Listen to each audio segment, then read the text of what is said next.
But hey, down to the line of sleep disorders.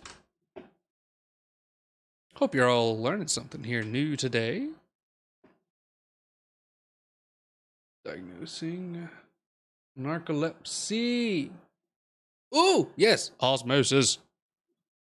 Give me your juicy learning bits, please.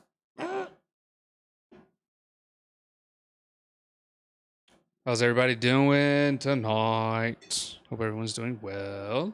Hope everyone's having a nice Monday. I know I haven't streamed in a while. I missed you all. My energy is coming back. I'm feeling good. Learning medicine is hard work. Osmosis Yes. makes it easy. It takes your lectures and notes to create a personalized study plan with exclusive videos, practice questions, and flashcards, and so much more. Try it free today. Ooh. At one time or another, you've probably had to force yourself to stay awake, maybe while driving or when you're in a long lecture. In these situations, you were exerting control over your sleep-wake cycles. Narcolepsy is a disorder in which the ability to regulate sleep-wake cycles is impaired, so the normal boundaries between sleeping and being awake are weak, leading to frequent lapses into sleep and the occurrence of elements of sleep while a person is awake. In a deep part of the brain called the hypothalamus, there is a special group of neurons that help stabilize. Is there just not an English subtitle? All right, fine then. Fine then. Let me go back here. All right, let's learn about narcolepsy. At one time or another, you've probably had to force yourself to stay awake, What? maybe while driving or when you're in a long lecture. Nah. In these situations, you were exerting control over your sleep-wake cycles. Narcolepsy is a disorder in which the ability to regulate sleep-wake cycles is impaired, so the normal boundaries between sleeping and being awake are weak, leading to frequent lapses into sleep and the occurrence of elements of sleep while a person is awake. What? In a deep part of the brain called the hypothalamus, there is a special group of neurons that help stabilize wakefulness and sleep. These neurons produce the neurotransmitters orexin A and B, also called hypocretin 1 and hypocretin 2, which connect to key sites in the brainstem and elsewhere that regulate wake and sleep states. Specifically, orexins have an excitatory effect, which helps stabilize wakefulness across the day and sleep throughout the night. Hmm. In individuals with the classic form of narcolepsy, an autoimmune process kills off nearly all the orexin-producing neurons during adolescence, resulting in 5 key symptoms: daily sleepiness despite adequate sleep at night, episodes of muscle weakness known as cataplexy, an inability to move at the start or end of sleep, vivid hallucinations at the start or end of sleep, and fragmented sleep. Oh my Sleepiness is God. usually the most challenging symptom. People with narcolepsy can doze off with little warning, usually when sitting down, like in class or while working at a computer, but they generally don't sleep more than healthy people do in a given 24-hour period. Most individuals with narcolepsy find that a short 15-minute nap substantially improves their alertness for a few hours, which suggests that the sleepiness of narcolepsy is caused by a problem with the brain circuits that normally promote full alertness. Motherfucker, if you're able to do 15 minutes of sleep, if you're actually able to regulate that, call me. Teach me. Senpai, please. Motherfucker, I only know 2 hours. Just like anyone, just like, nah, go ahead and take a nap. I'm like, you mean sleep? Like, there's no such thing as a nap. It's just diet sleep. Like, telling me, just like, yeah, no, I take a 15-minute nap and I'm good. Just like, all right, dude. Brain circuits that normally promote full alertness, rather than the poor quality or insufficient sleep. Normally, when a healthy person goes to bed, they go through the sleep cycle lasting an hour or more before they reach rapid eye movement, or REM sleep, REM. which is the stage of sleep characterized by dreaming.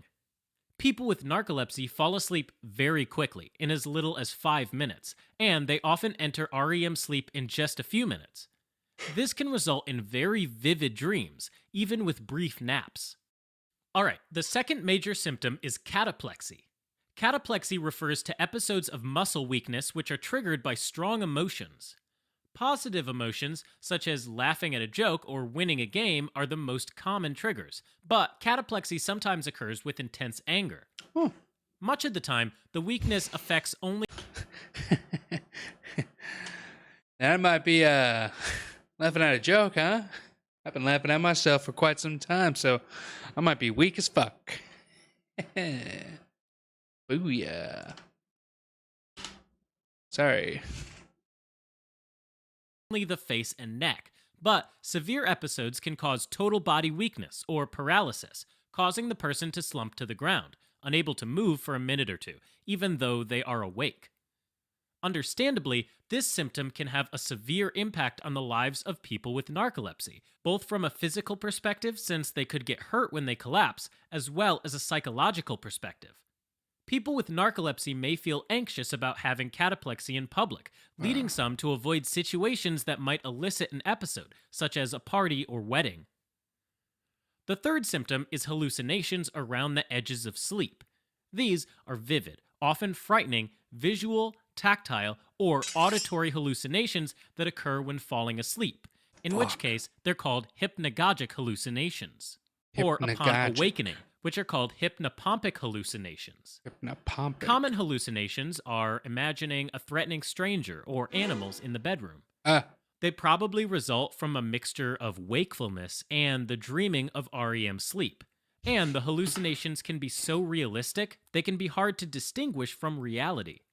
See what I'm telling you there, people? You see what I'm telling?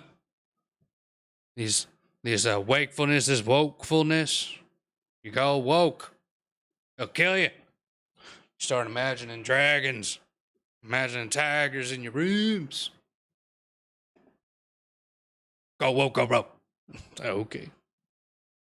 Yikes. Can be so realistic, they can be hard to distinguish from reality. Yikes. Sleep paralysis is the complete inability to move for a few moments to a few minutes immediately after awakening, or just when falling asleep. I've had what was it? I was in Tampa learning about like code and shit. And literally that happened. Not to me, but the roommate I was watching, and like basically it's like if you ever hear me moan or like groan really loud and stuff, like don't freak out if I'm like waking up like screaming. It's because I'm trying to like push myself out of sleep. I'm like, what? And then so yeah, no, like I'm gonna take a nap here in a bit. Like you can watch me. I'm just like, all right, sure.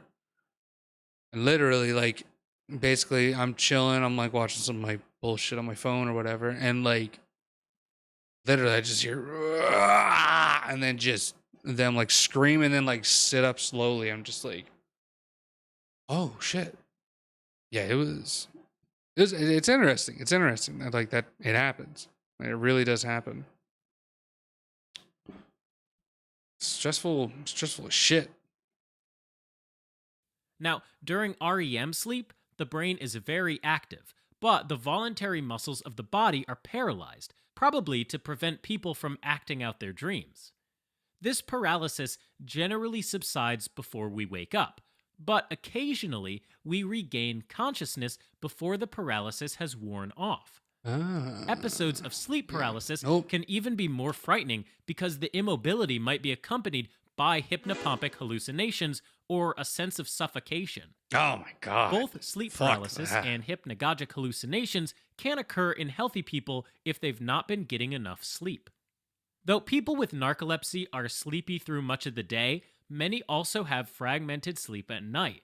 This means they spontaneously wake up several times a night, and it can take 10 to 15 minutes to fall back asleep. Interestingly, only a minority of people with narcolepsy experience all 5 symptoms, which can make it hard to distinguish narcolepsy from other disorders that cause sleepiness. Evaluations like polysomnography or a multiple sleep latency test, both of which take physiologic measurements like EEG and ECG tracings while a person is sleeping, are generally used to help diagnose narcolepsy. Treatment wise, while there is currently no cure for narcolepsy, there are a number of medications, including specific stimulants and antidepressants, that can be used to help manage many of the symptoms. Alright, as a quick recap, orexins are neurotransmitters that normally maintain stable wakefulness and sleep. In narcolepsy, the orexin producing neurons are lost, and without orexins, many phenomena normally associated with sleep begin to affect the waking state, causing symptoms like daytime sleepiness, cataplexy, hypnagogic hallucinations, and sleep paralysis. Damn. Thanks for watching. Fuck. If you're interested in a deeper dive on this topic, take a look at osmosis.org, where we have flashcards, questions, and other awesome tools to help you learn medicine. Thank you, Osmosis.